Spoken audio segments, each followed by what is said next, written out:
WWE Royal Rumble. Thumbs up 295 votes, 66.6%. Thumbs down 44 votes, 9% in the middle 104 votes, 23.5%.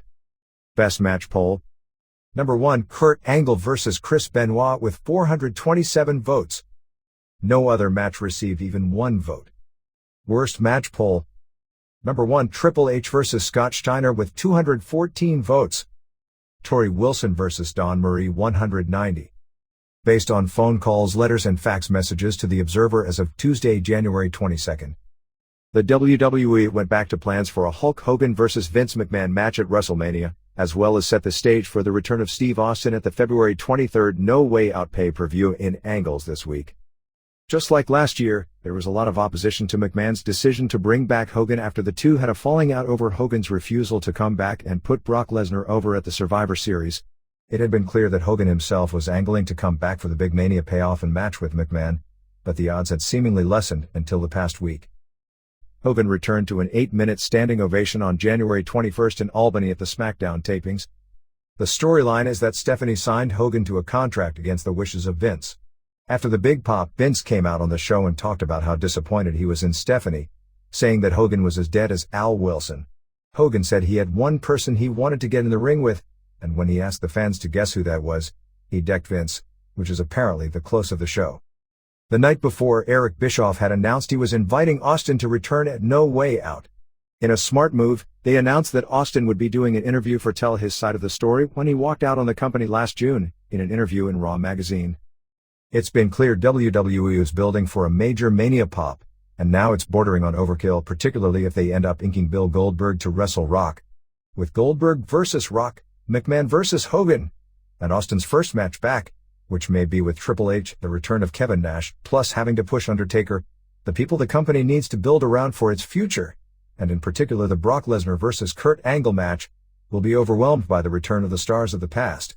There is little doubt that lineup will be a huge success, but that would duplicate what happened last year, where the company had a successful first 3 months with the return of Hogan and Triple H, but did no business after Mania except for SummerSlam.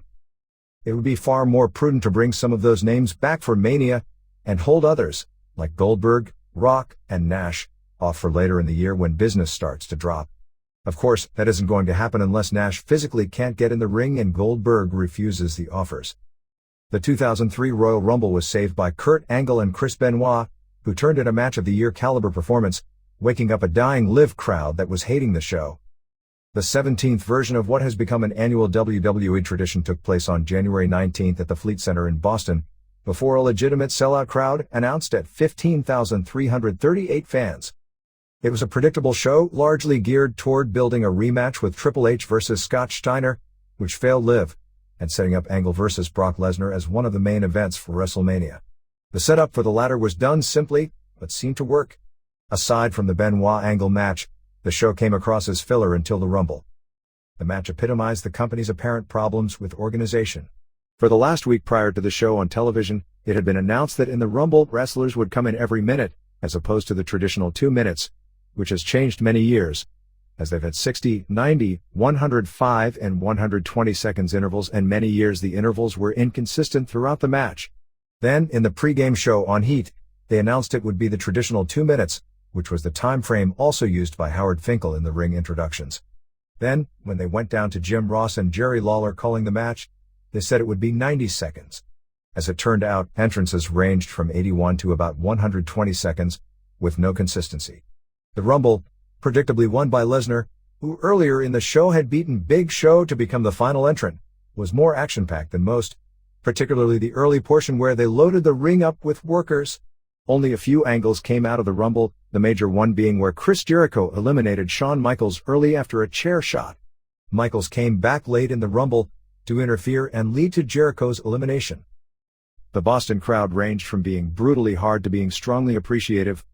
As expected, the company made a big mistake in booking the Triple H vs. Scott Steiner match to go 20 minutes, and it exposed Steiner badly. With Steiner looking bad in 5-minute house show matches, this should have been kept to 8 minutes, even in the title slot. Steiner's limitations were obvious quickly, and the fans turned on him fast. When he messed up a double-arm power bomb spot, losing Triple H, the crowd turned on the match completely. There was actually some cheering of the screw job finish, A DQ on Triple H for using a sledgehammer, just because it was over. When Steiner made a big post-match comeback, the crowd booed him out of the building. Reports were that the negative to reaction to Steiner, while obvious on television, didn't come across nearly as vociferous as live. However, the match itself came across far worse live, partially because of crowd reaction. It will be interesting to see what course they take with Steiner, because he's been very effective as a TV personality. I figured the gig would be up quickly, but didn't think it would be so obvious so fast in his first televised match. The snap judgment would be a heel turn, but that wouldn't help the problem, which is that his ring work isn't even close to the level WWE fans have been conditioned to expect from main eventers. It was also clear once again that being put in a position of comparison, the Raw title came off so badly next to the SmackDown title, as well as Angle versus Triple H as the mythical real champion. That match left the crowd dead, and for the first several minutes of Angle versus Benoit, it appeared this would be like some of their television matches, where it is technically good, but the crowd doesn't get into Benoit as a face. Despite being his second match back from knee surgery, and from his own words, being a half step slow because of the recovery, the knee brace, and not in his best cardiovascular condition, Angle overcame it with his usual great pay-per-view performance. The work wasn't going to be denied, and they ended up with super heat down the stretch. After losing by a tap out to a heel hook, Kira the Boston fans gave Benoit a standing ovation. Angle's right knee was swollen badly and sore after the match. Spike Dudley, Matt Hyson pinned Steven Richards, Michael Manna, in 3:36 after a Dudley dog, including walking on Victoria, who was sitting on the top rope, to do the move. Jacqueline was the referee. The two worked a hard, physical style match and did about as good as they could have given the time restraints.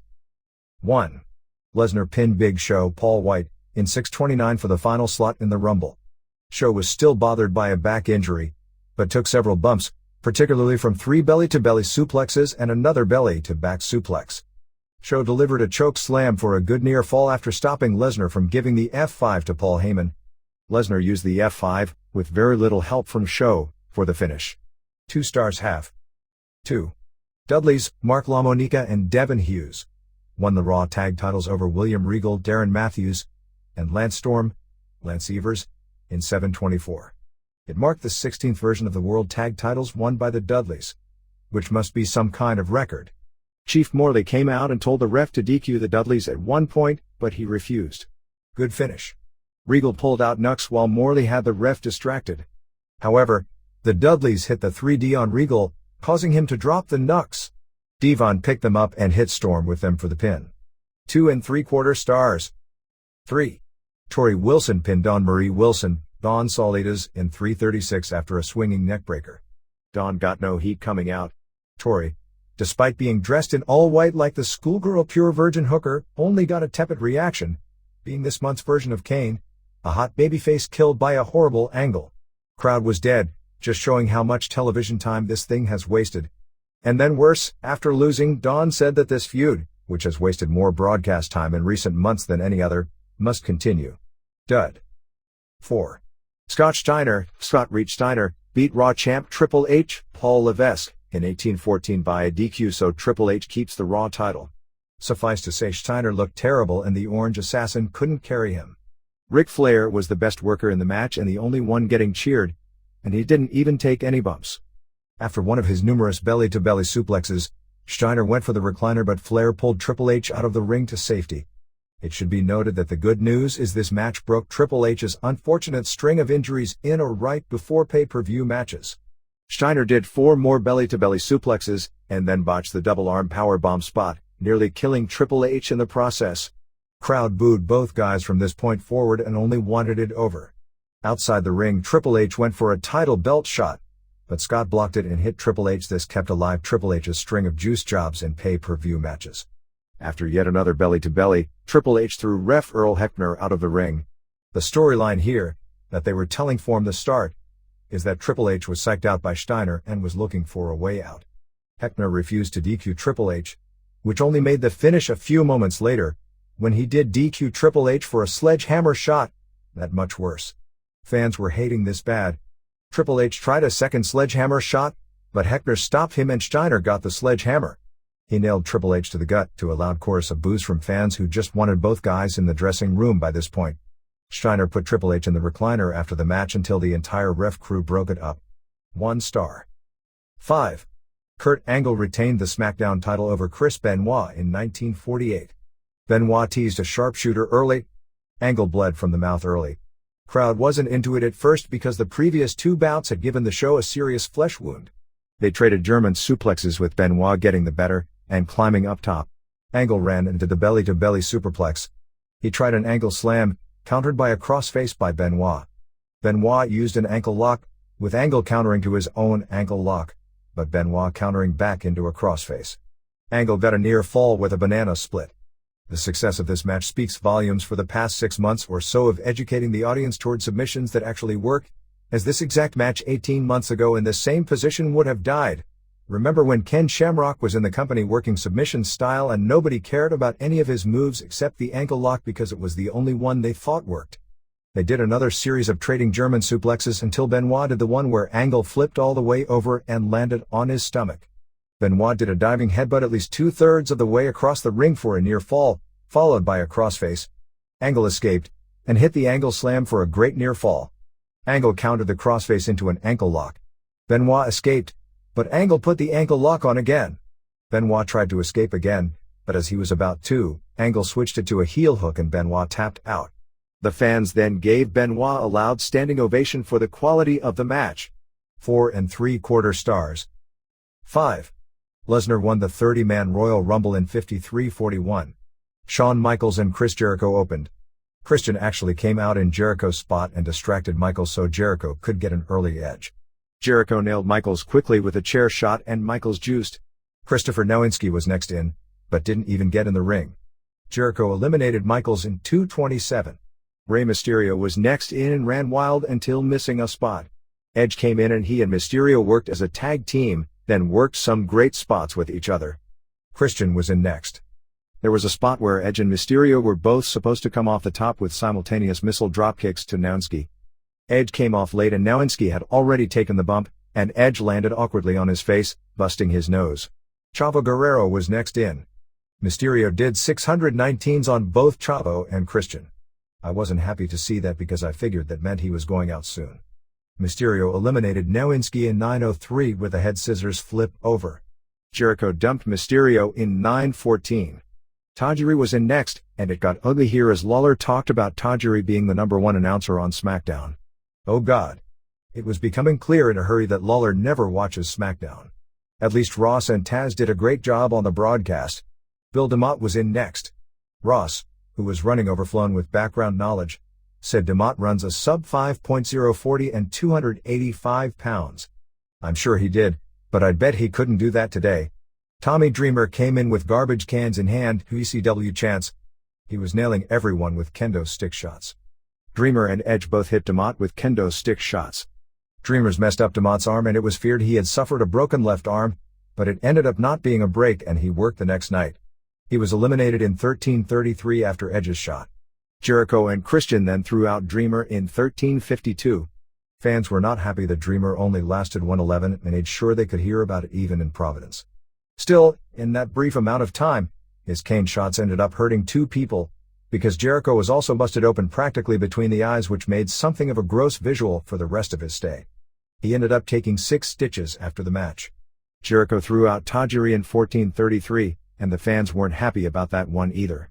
B2 became Mr. Unlucky, as he was both next in, and 29 seconds later at 15:10, was the next out courtesy of Edge. I know people get off on that Bushwhackers joke, but they really should make a rule that everyone gets about 3 minutes in, just so nobody comes across like they're trying to be the object of ridicule. I mean, you can give them just enough time to make them at least seem like they aren't thought of by management as garbage.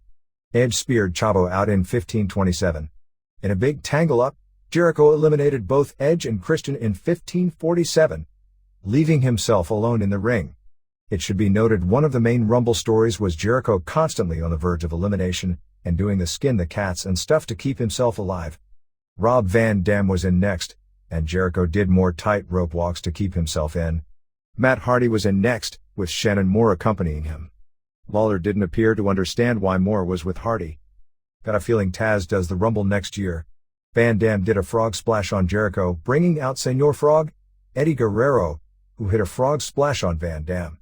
Jeff Hardy came in and went right after Matt, being that this was the first time they could have met each other since Matt turned on Jeff and left Raw. Matt was almost eliminated, but Moore wouldn't let him hit the floor. Jeff hit a twist of fate on Matt and went for the swanton.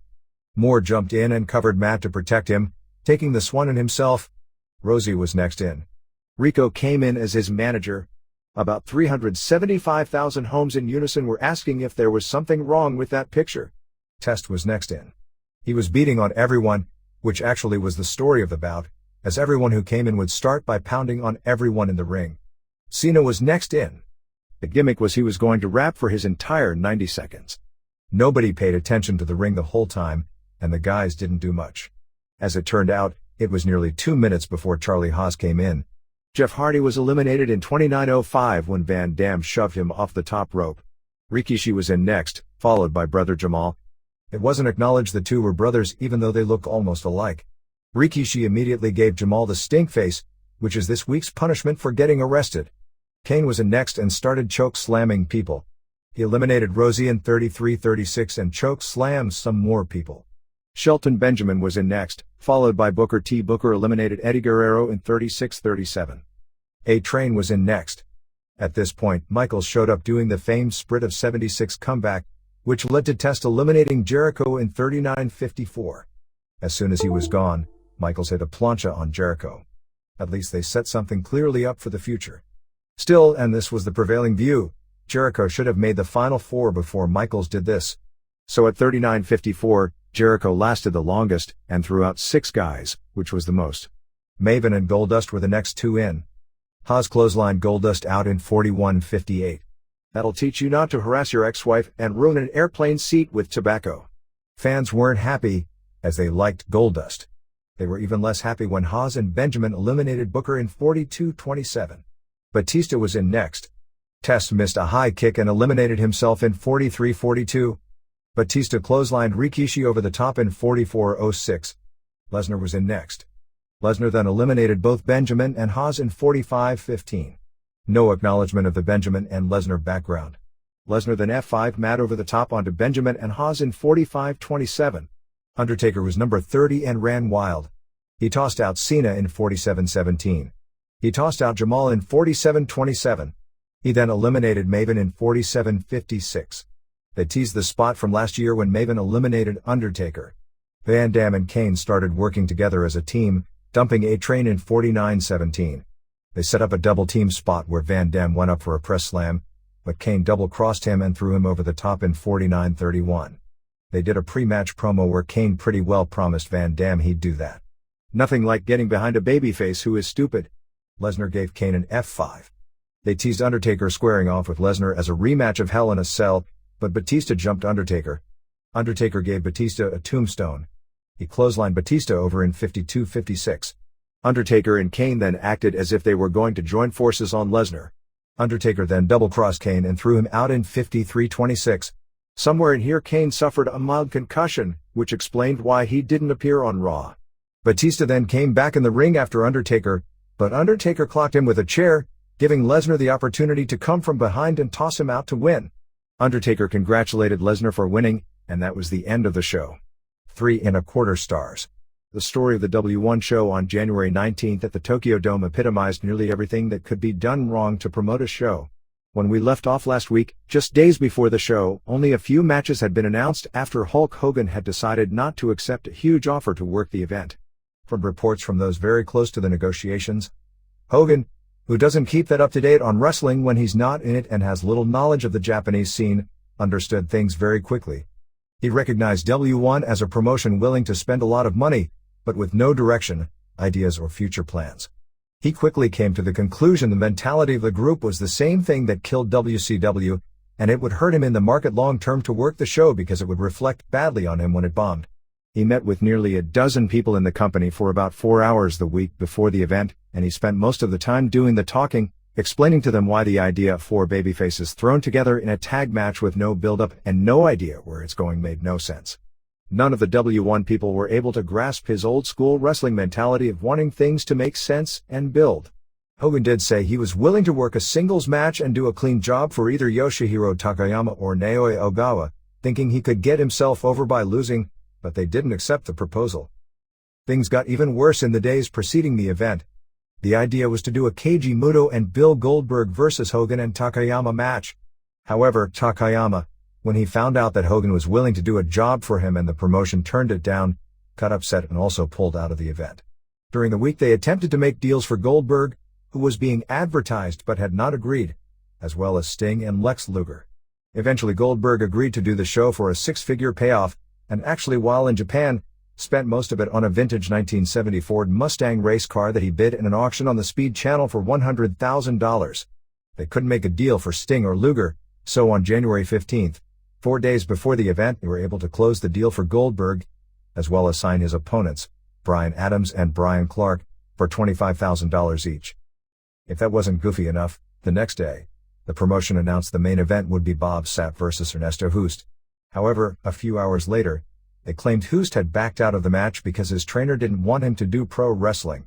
When Hoost then came to Japan, he said he would be at the show, but didn't want to do pro wrestling. Yes, the day of the show, they did a live challenge by Hoost and it ended up being the main event. Their conception of modern wrestling is to copy WWE, so, in their minds, to be like Raw, you do a long interview at the start of the show to announce a main event that you've kept secret.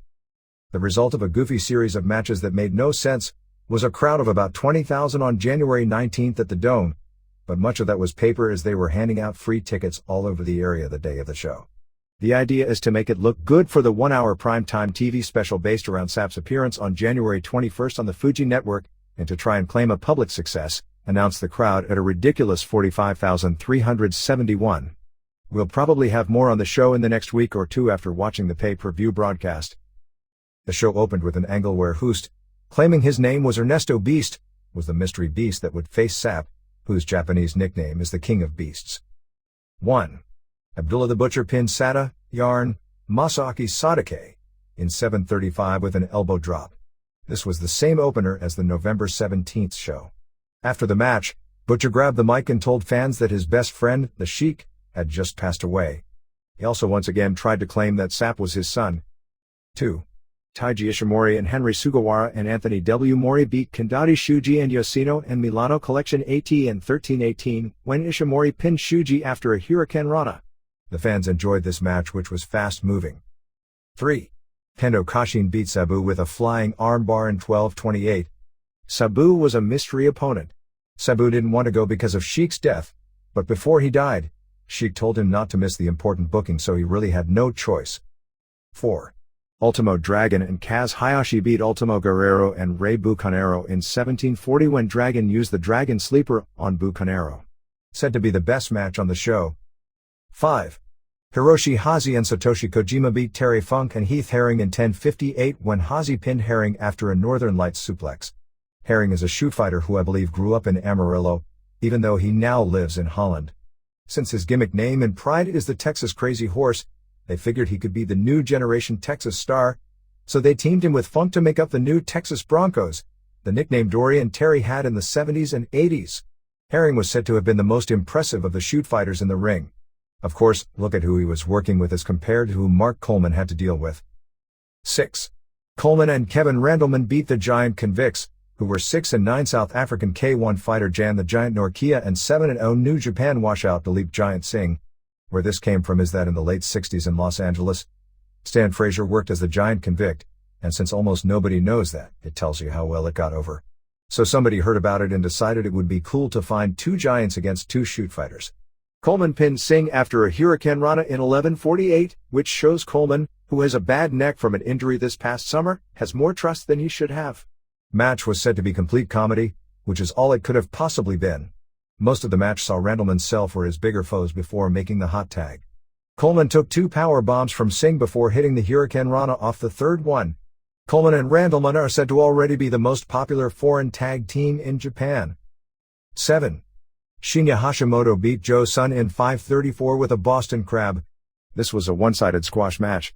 The storyline here is that Hashimoto was furious at such a weak opponent, and he just destroyed him. Joe Sun is best known as the original manager of Kimo in UFC in 1994 when Kimo had his famous match with Hoist Gracie. Sun has later worked as an actor, including playing Random Task in the first Austin Powers movie. Of late, he's done a few shoot fights in Japan, which he's lost to no-name fighters, but gained attention because he came out fighting wearing a thong in his last fight. Hashimoto did a post-match promo talking about his feud with All Japan and wanting a singles match with Muto. 8. Goldberg and Muto beat Chronic in 1656 when Goldberg pinned Clark after a jackhammer. Said to be a flop as a match. Fans were disappointed as pre-match hype indicated Muto and Goldberg would do a simultaneous jackhammer finish. Muto laid out Adams with a plancha as Goldberg was using the jackhammer. Just before the finish, Goldberg had kicked out of the high times, double choke slam, and came back and lariated both guys. Goldberg speared Clark into a table before the jackhammer. Lots of brawling, but it went way too long and Goldberg didn't look good. Well, when the people putting on the show don't know anything about wrestling, these kind of obvious mistakes happen. To make things stranger, someone had watched too many Raw episodes, as they did a gimmick before the show that Goldberg wasn't there. When the match was to start, they played Goldberg's music and he never came out. Then the big screens showed Goldberg getting off the train at Suitobashi Station, about quarter-mile from the dome surrounded by security. He walked to the dome, stripped down out of his warm-ups, and hit the ring. The long-term plan is still to set up a Muto vs. Goldberg singles feud. 9. Boost, as Ernesto Beast, pinned Sepp in 550 with a schoolboy after a chair shot. I was told that you just had to see the match, because it was impossible to explain, and this wasn't said as a good thing. Boost has never done pro wrestling and likely knows little about it. Sepp didn't do any of the moves he's done in his previous bouts. Boost, who looked better than people expected, did moves like an SDF and an octopus submission. Johan Vo, who is well known in Japan as Hoost's trainer, was at ringside acting like his manager. Vo has some connection to pro wrestling in the 70s as he worked with Anton Giesink, the huge first judo Olympic gold medalist to go into pro wrestling with All Japan in the early 70s, who was a major flop. Sepp had Hoost beat after a lariat and elbow drop, but Sepp picked Hoost up at 2. Hoost came back with a kick to the head and the octopus submission, but Sepp powered out. Sepp was choking Hoost when Vo did a run-in. Sepp pulled Vo into the ring and was choking him. Hoost hit Sepp with a chair shot to set up the pin. And yes, they have totally lost their minds. The idea is to set up a handicap match with Hoost and Vo versus Sepp for the next show, which is tentatively scheduled for February 23rd in Nagoya. Was told this was also more like a comedy sketch of actors doing what they think is a pro wrestling match than like a pro wrestling match. Hoost came out with the dancing girls to Madonna's Holiday, since he claimed to be the real Beast, and that was Sepp's entrance on the last show. Sepp ended up coming down from the ceiling like Sting, and then the girls all left Hoost to dance with Sepp. The origins and history of the Royal Rumble were addressed on Confidential, and with the annual match having just taken place, it's a good time to look at its creation and ancestry. Pat Patterson, who is given credit for the creation of the concept, talked about it on Confidential on January 18. I always assumed from its similarity in promotion and time frame to the old Roy Shire Battle Royals in San Francisco of the 70s, which Patterson was a major part of, that the Rumble spawned directly from it.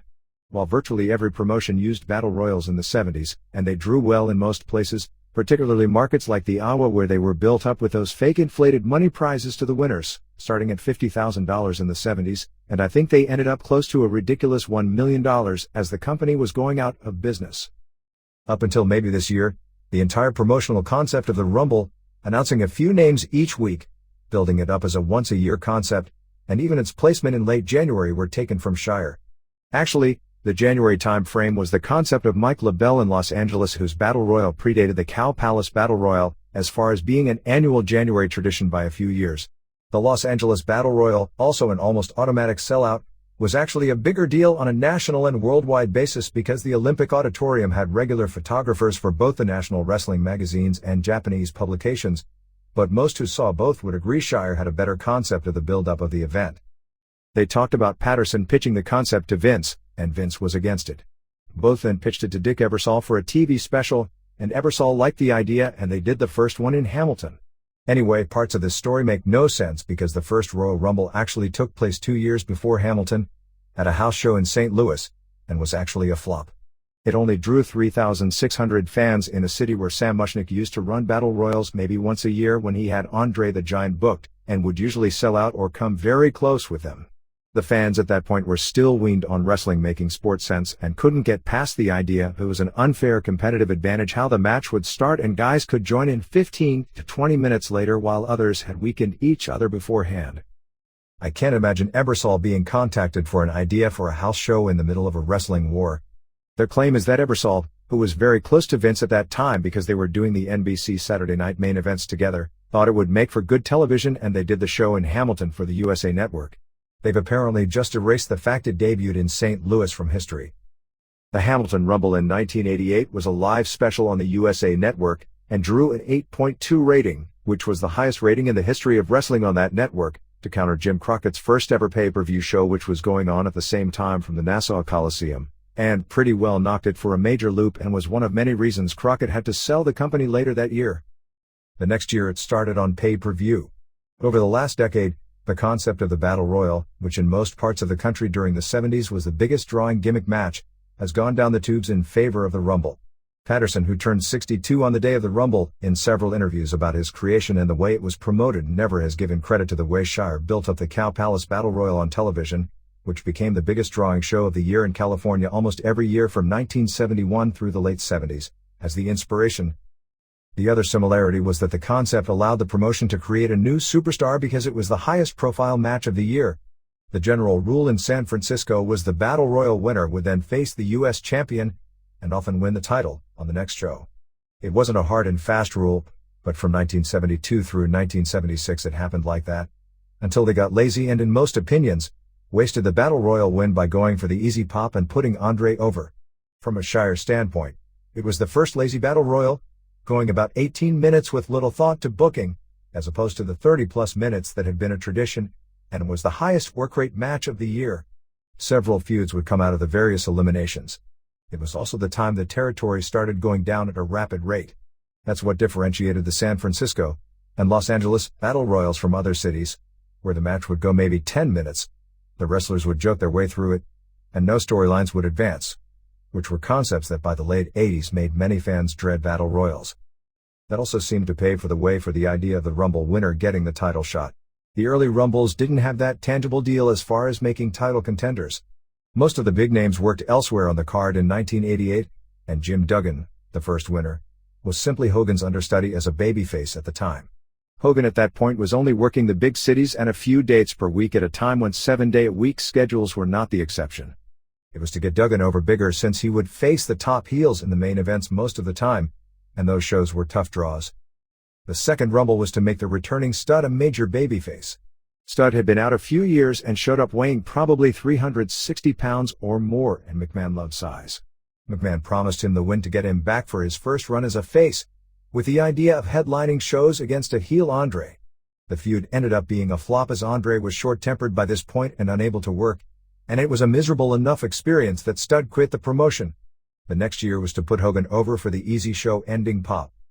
It wasn't until the fourth Rumble, where Hogan won the match and Sergeant Slaughter won the WWF title from Ultimate Warrior, that the concept of the Rumble winner getting the WrestleMania title shot was born. I don't recall if it was officially announced as a stipulation that year, or it just worked out that way. In 1992, they vacated the title for the Royal Rumble, and for the only time the winner got to be champion, in the famous Ric Flair Rumble, where he came out third, sold for everyone for an hour and won. The tradition of the winner getting the Mania title shot seemed to start in 1993 in Sacramento, where Yokozuna won to set up his winning the title from Bret Hart in Mania.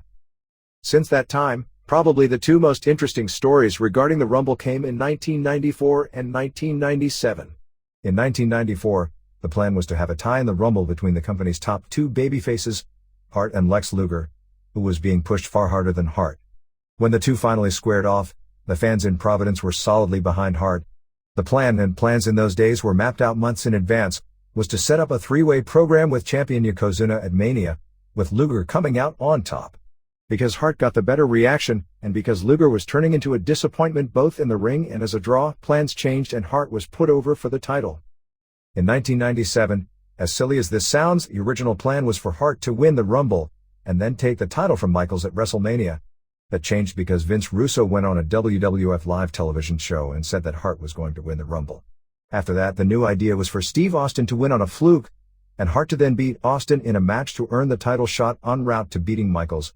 With WWF losing the ratings war and panic booking taking over, which wasn't necessarily a bad thing since 1997 from a creative perspective was a great year for the company, but not the early part of the year, plans constantly changed.